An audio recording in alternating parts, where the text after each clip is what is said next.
trouve à l'entrée de la raffinerie de pétrole de Brega et ce matin vers 8 h, un avion a lâché 2 obus à proximité de cette raffinerie. Il y a donc 2 grands trous dans le sol. Apparemment, ce qui était visé, c'était les canons anti-aériens qui sont positionnés à l'entrée de la raffinerie.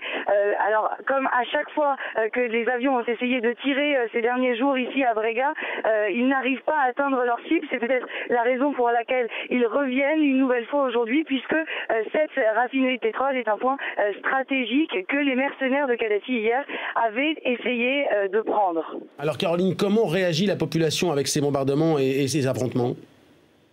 Alors elle est très tendue, hein, bien évidemment. Elle essaye de s'organiser comme elle peut.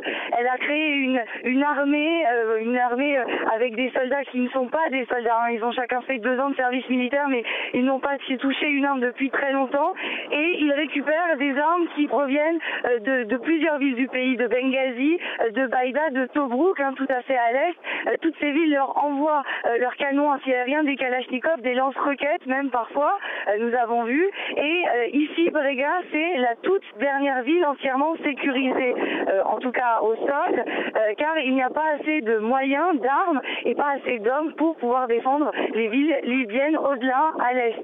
Alors à chaque fois qu'il y a une attaque, la population des villes avoisinantes se rattroupe, vient essayer de défendre la ville voisine, hein, parfois. Et là, on est en train d'apprendre qu'il y aurait des bombardements en ce moment même à Jderbia, à 70 km d'ici, et on voit déjà les premières voitures se diriger vers cette ville de Jderbia.